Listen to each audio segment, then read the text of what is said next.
Yeah.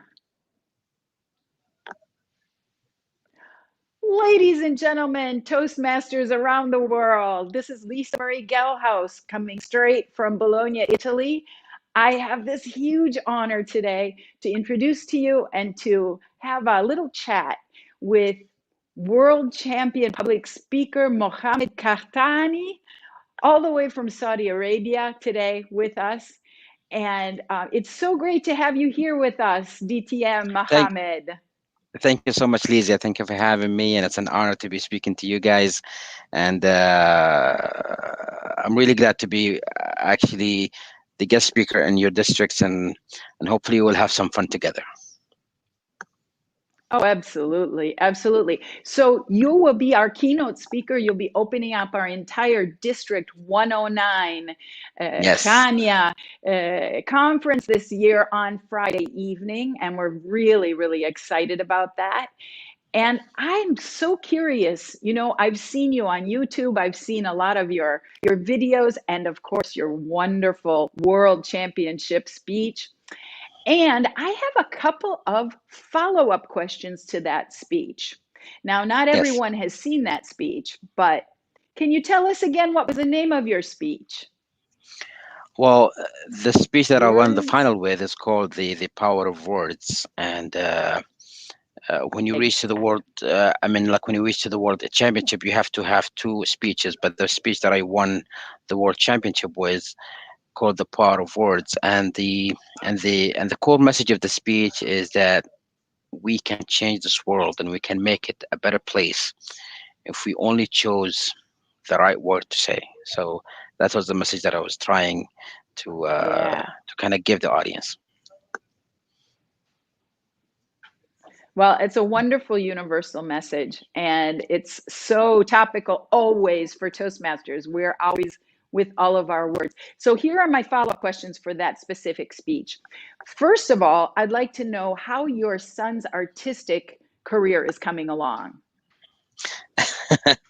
Well, I try not to force my passions into my children. Although my son is starting to get into public speaking, especially ever since he saw the glamour and the achievement behind it. Uh, he refused to have me as his own coach because he said, "I don't like your style as a speaker." I said, "All right, fine." So, but yeah, he started to get into that first steps. And again, as I said, if he can be a good speaker who can change the world to a much better place, I think at the end of the day, we want to leave this world with a legacy, and we want to be Yeah. people who actually made it much better in a way. And if that can be done through speaking, then why not? Absolutely. Absolutely. Thank you. And at the end of your speech, you break a cigarette in half. Yes. And I want to know, do you really smoke? You Actually, don't I have do, to answer yes. that. And then actually, Okay. yes, I do, and How I many? try. Okay, I mean, like, I'm not, I'm like, I don't really smoke as much, and I've been trying to cut down on it because, especially when I go into like speaking events or like whatever, everybody kind of remembers that speech, and I don't want them to see me smoking because I will be giving a contradicting message to what I just won that speech with. But I know it's a bad habit, and I'm trying to cut down on it, and hopefully soon I will be able to quit it. Okay, sorry. I was only trying to make a joke. You didn't have to that, answer that. that's okay. That's Here's my okay. third question about your speech. And this is the serious question. This is the serious question. Today we're in the digital age. Even you and I are speaking through internet. Do you think that words are still so important now that we're in the digital age? Or are they even more important or less important? Actually, I think well, I always think there's a plus and a minus side. I mean, like there is a positive and a negative side to this. I'll start with the negative side, which is when you speak now in the digital age, you don't get to see the audience, so you don't get that intimacy of having an audience in Mm, front of you and watching their reaction and trying to build your speech based on what you see out of them. You don't know if they are excited about your speech or if they are already bored with it. So that's the negative side. The positive side is it yeah. gives you the chance to reach to further and further parts of this world. We were always restricted by logistics of like travels. I mean, I know that I've always wanted to speak all over the world, but when it comes to traveling and all the logistics, it sounds a bit far-fetched. Now with the digital age, you're able to extend your voice all over the world. Yes, it is a challenge, as I said, because you feel like you're not really speaking to an audience, you're speaking to a camera, and most of the time there's nobody in that room but you. But you And it was one of the challenges that I had to come up with, because I really built my energy on stage based on the reaction of the audience, and now I speak to nobody. I speak to a camera, but I try to pretend that they're out there, and I hope that they are waiting and listening to me, and I try to build my energy based on that. Absolutely. Now, you said something really interesting. Your speeches are very funny. You use a lot of humor. And Yes. that reaction of the audience, getting the laughs back, is really important for you. And how do you do that when you're online, Mohammed?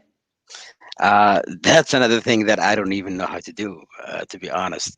I was asked to do a stand-up comedy a few weeks ago online, and I was doing it, and I have no idea, did I do well or not? Was I boring, or did the audience enjoy it? Uh, Humor is something that comes out naturally when the audience is so engaged with you. And as I said, you're speaking to a camera, so you have no idea what the engagement of the audience is. I try as much as possible when I speak online to ask the audience to switch on their videos, at least so I can see some faces, and at least I Okay. can see, am I doing it well? I mean, do I still have it, or have I lost that funny bone of mine? No, I'm sure you haven't lost it at all, but it certainly is I helpful hope to so. have somebody who is reacting to you and laughing and or going and say, Yeah, okay, exactly. laugh Yes. next one. Exactly. I'm Yeah. sure I'm sure your stand-up comedy was very funny. But it's so helpful to have people's videos on so that you can see them. Now, what are you passionate about besides public speaking? What do you do in your free time? Uh, I am a former stand-up comedian, and I still do some stand-up comedy every now and then. Even though I have to admit, with the pandemic on, it's not something that I do most. I mean, like most often. I also do some acting. I also do some like theater. But my my passion that I do now, or the thing that I try to improve myself, is improving myself as a speaker, because uh, up until I won the championship, I've never given any speech that's more than 5 minutes. The whole standard Toastmaster speech time. But now, when you win, people ask you to speak for an hour long, or 40 minutes, or so on.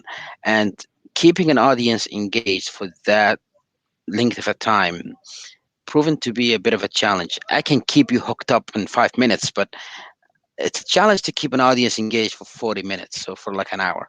And that's a craft that I had to learn the hard way. I had to do a lot of research, and I had to watch other keynote speakers and how they jump from one story to, I mean, like from one story to the next story, with a lesson in between that kept the audience engaged. I had to hammer down also a lot more on my humor, because I found that humor is something that the audience always love and enjoy. People love to laugh, and if you can Mm, slip in a message between those jokes, true. then you do them a favor as well. Yes, and I'm sure your audiences really appreciate that about you. And I'm curious, a lot of Toastmasters would like to become professional speakers like you are. How did you go about finding someone to help you? Did you find someone to help you, or did you just study on your own to become a keynote speaker? Uh, I actually started to reach out to famous keynote speakers and try to get some tips out of them. That proven to be a bit of a it's a bit hard, because those people are extremely busy, and um, you don't really get a chance to talk to them on a lengthy period of time. However, I do emphasize on the necessity of having a coach or a mentor, a person who has done this before, who knows how to go through the journey, because that's one of the mistakes that I made when I mean, like when I started my like journey as a public speaker, especially after winning the championship, is I had no idea what I'm doing. And I just sat. I mean, I just said to myself, I'm gonna just stay home and sit and wait for people to call me and ask me to speak. It doesn't work that way. You have to be able to promote yourself. My weakness is being present on social media. I'm one of those old age people who don't even know how to use Facebook or like Twitter or like Instagram.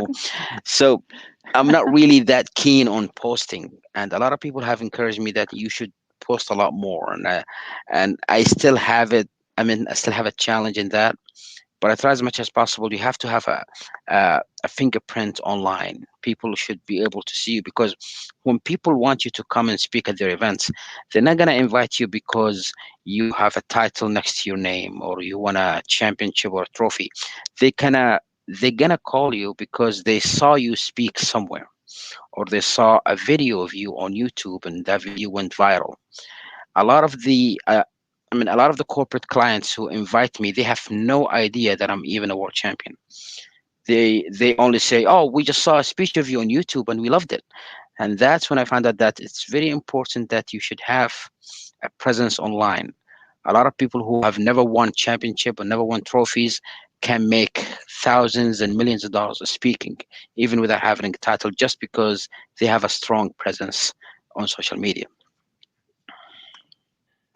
Yeah, yeah. Well, it really is a social media world, isn't it? Hmm. Well, great. You know, the main theme of our District 109 conference this year is divergent thinking. What does that term mean to you, Mohammed? And what how in out of the box thinking, we already look, we've already received another way to talk about divergent thinking. In what way are you a divergent thinker?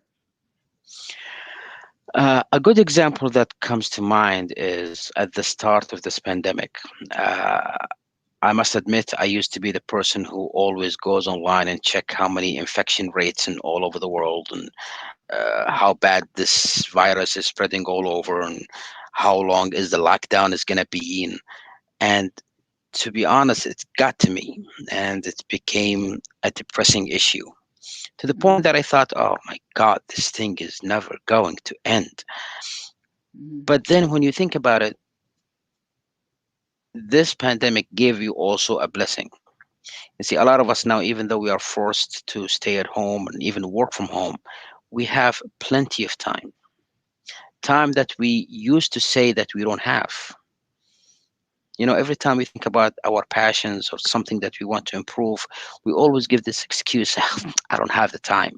Well, guess what? Now you do. And this pandemic gave you the time. So out of the box thinking, or the divergent thinking, is don't look at what's happening in the world, because the more that you look at it right now, especially, it's getting more and more like depressing. But think about what could you come out of this pandemic with. You know, the amount of time that we have now at home, we could have spent it, as I said, just going through the news and watching how this pandemic is going, and you know, drinking ourselves to sleep. Or we can actually use this time to improve a talent that we've always wanted to do. Maybe you want to be a painter. This is the time to take some online courses on how to draw. Maybe you want to be a photographer. This is a perfect time to take some online courses on how to do it, and go buy a camera and take photos and improve yourself in that. Maybe you wanted to be a better speaker. This is the time to watch some famous speakers and try to pinpoint how they did their speaking styles and learn from them, because this pandemic is going to be over, and mhm. hopefully now with the vaccine is on, it's going to be over very soon. When it's over and you emerge out, are you coming out the same person as you walked in? Because if you did, then you wasted a whole lot of time doing nothing. You should be emerge as a new kind of a much improved version of who you are. Well, that's a wonderful message. So I have to ask you, what what did you invest time in during the pandemic. What's Okay. your new talent that you've developed? Exactly. Yeah. See, like I had to You do that said so you it. can Now ask me you that question. You see how I did it? All right. So the new thing that I'm into right now is, as I said earlier, I noticed that I should have a much stronger presence online. So like what I did is I took some courses in like video editing, and I'm trying to do some educational videos that I can post on my YouTube channel. Um, I haven't posted anything yet because I want to do the work first. I want to have it all done, and then I'm gonna post them like every month or like every other month. But I found this course to be very useful. I now kind of a master on how to do videos and do effects and all that kind of stuff, and I found it very useful for me. Even when I do speeches in the future, I can take these speeches and I can formulate it in a way that the audience will appreciate to watch it uh, on on YouTube, for example. So yeah. fantastic. So that's your new talent. And do you like doing that, or is that kind of oh, I got to do this thing? Now, well, at the beginning, it was frustrating because whenever you're learning something new, you always think to yourself, "Oh my God, what an idiot! I can't even do this," because you're starting to learn something new and you see people have done more fascinating thing that you've done, and you kind of rush the results. But it was frustrating at the beginning, but then once I got my hand into it and I started to learn it, I started to enjoy like making it. So maybe this is something that I can also do on the side as well. Well, good for you. Mohammed, our time is almost up. And this has been a lovely conversation. I'm so glad to have met you.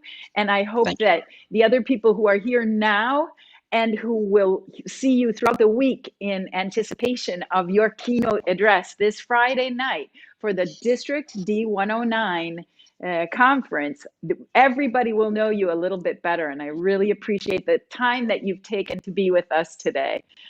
Thank you so And much, Lisa. if you And have any final messages for us, we'll see you on Friday night. yeah, so thank you so much, Lisa, for having me. And it's an honor to be speaking to you today. And for the rest of you guys, I'll see you all on Friday. I hope you get to enjoy my keynote address. If you can switch on your camera so I can see your reaction, I would love that as well. And let's all meet on Friday and let's just Good have some fun. point.